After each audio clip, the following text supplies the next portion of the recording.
আমাকেও তো জেলে ঢুকায় ফেলতে পারে। আমার নামেও 5টা ভুয়া, সম্পূর্ণ ভুয়া মামলা হয়েছে, প্রত্যেকটাই ভুয়া, কোনোটা ঘটে নাই, কোনোটাতে আমি দেশে ছিলাম না। অতএব আমি বিএনপির কি হব না হব সেটা আজকে মুখ্য বিষয় না। আজকে মুখ্য বিষয় হচ্ছে বাংলাদেশে গণতন্ত্র নাই, বাংলাদেশে বাক স্বাধীনতা নাই, বাংলাদেশে ভোটের অধিকার নাই।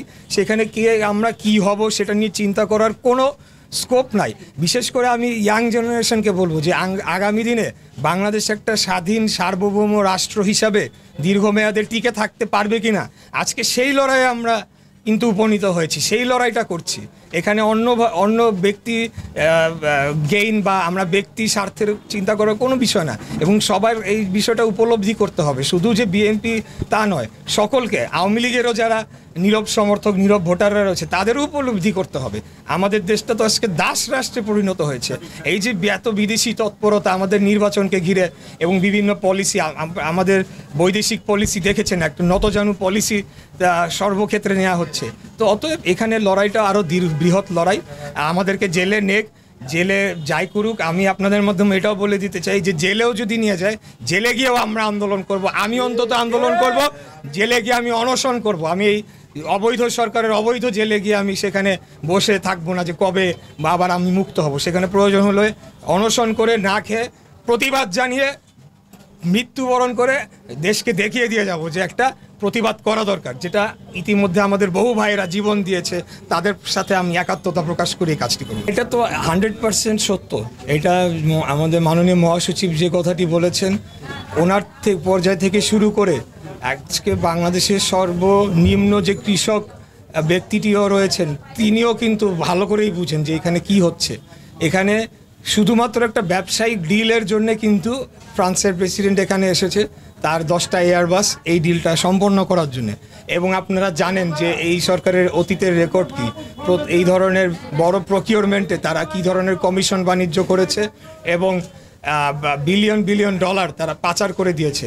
তো অতএব এটা খুবই স্পষ্ট, খুবই পরিষ্কার যে এখানে ফ্রান্সের পক্ষ থেকে এখানে কোনো রাজনৈতিক সমর্থন দেওয়ার জন্য, শেল্টার দেওয়ার জন্য আসে নাই। তারা আসছে তাদের ব্যবসা, তাদের এয়ারবাস বিমান বিক্রি করার জন্য। আর আমাদের সরকার সেটিকে ব্যবহার করার চেষ্টা করছে, জনগণের টাকা অপচয় করে, জনগণের টাকা লুট করে, আবারও লোনের অ্যামাউন্ট বাড়িয়ে তারা চেষ্টা করছে যে জনগণকে বোঝানোর যে আমাদের সাথে আন্তর্জাতিক সম্প্রদায় রয়েছে। আন্তর্জাতিক সম্প্রদায় তাদের সাথে নাই।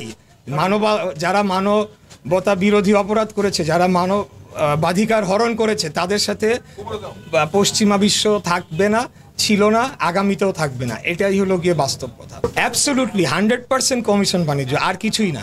কমিশন বাণিজ্য এবং এর মাধ্যমে একটা রাজনৈতিক ফায়দা লোটার চেষ্টা করা, এর বেশি আর কিছুই।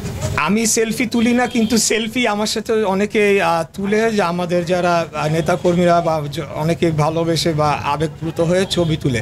তো সেলফিটাকে নিয়ে রাজনীতি করার কোনো, আমি মনে করি যে একটা দেশের প্রধানমন্ত্রী সেলফি নিয়ে রাজনীতি করলে সেটা অত্যন্ত লজ্জাজনক, দুঃখজনক, ন্যাক্কারজনক এবং মানে আসলে এটাকে ভাষায় বোঝানো যায় না। মানে এটা দেউলিয়ত্বর কোন পর্যায়ে পৌঁছে গেলে যে সেলফি নিয়ে এখন রাজনীতি করতে হয়।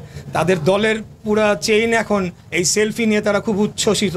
তারা মনে করছে যে তারা হয়তো আরেক টার্ম ক্ষমতায় চলে আসছে এক সেলফি নিয়ে। মানে কতখানি দেউলিয়ত্ব ও দেউলিয়া হয়ে গেলে এটি হতে পারে সেটা আপনারাই বুঝেন। যখন যুক্তরাজ্যে গিয়েছিলেন, সেখানে বিবিসির সাথে ইন্টারভিউতেও ভয়ানক কিছু কথা বলেছেন যে 75-এর ঘটনার বিষয় এবং আমেরিকার সংশ্লিষ্টতা নিয়ে। তারপরে তাদের সাথে সেলফি তুলে, এবং এর আগে আপনারা জানেন যে প্রতিনিয়তই কিন্তু সাবেক প্রধানমন্ত্রী শেখ মুজিবুর রহমানের একজন খুনিকে আশ্রয় দেওয়ার বিষয়ে প্রতিনিয়তই তারা আমেরিকাকে গালিগালাজ করা শুরু করে, হেয় প্রতিপন্ন করা, এবং তাদের পৃষ্ঠপোষক যে মিডিয়া চ্যানেলগুলো রয়েছে প্রতিনিয়তই তারা আমেরিকা বিরোধী প্রচারণা চালিয়েছে, মানে ন্যাক্কারজনকভাবে। হ্যাঁ, তারপরে এই সেলফি নিয়ে এত উচ্ছ্বসিত প্রকাশ করে, এটা তো ডাবল স্ট্যান্ডার্ডেরও উপরে ডাবল স্ট্যান্ডার্ড যদি কিছু থাকে। তার মানে আসলে কি চাচ্ছে তারা? যে কোনো একটা খড়কুটা ধরে বাঁচার চেষ্টা করছে, এটাই হচ্ছে। এটা তো লজ্জা বলে তো কিছু ছিল না, আওয়ামী লীগের তো লজ্জা বলে কিছু ছিল না। ঐতিহাসিকভাবে যতটুকু আমরা শুনেছি, জেনেছি, তাদের মধ্যে লজ্জাবোধ বলে কিছু নাই, আর তারা একটা কাপুরুষের দল। আজকে দেখেন, এই যে গতকাল যে ছাত্রলীগের ঘটনাটি ঘটলো, ডিসি হারুন, এখন ছাত্রলীগ ভয় পাচ্ছে মামলা করতে।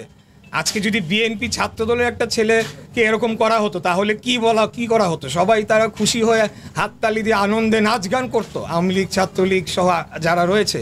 কিন্তু যেহেতু তাদের মধ্যে বিষয়টি ঘটেছে, আর এখন যেহেতু একটা পুলিশি রাষ্ট্র কায়েম করা হয়েছে, এই সরকার সম্পূর্ণ পুলিশি জোরের উপর নির্ভর করে রয়েছে, ছাত্রলীগ এখন ভয় পাচ্ছে এই মামলা করার জন্য, তারা মামলা করতে চাচ্ছে না। তো তারা আত্মসমর্পণ করেছে, রাজনৈতিক আত্মসমর্পণ হয়ে গিয়েছে ব্যুরোক্রেসির কাছে, মানে বিভিন্নভাবে। এটা অনেক বিস্তারিত ব্যাখ্যা দেওয়ার কিছু নেই, আপনারা সবই বুঝেন। আমি খালি বলবো যে এই সরকারের সময় শেষ, তাদের চলে যাওয়ার সময় আসছে, এই কথাটা বারে বারে মনে করায় দিতে হবে।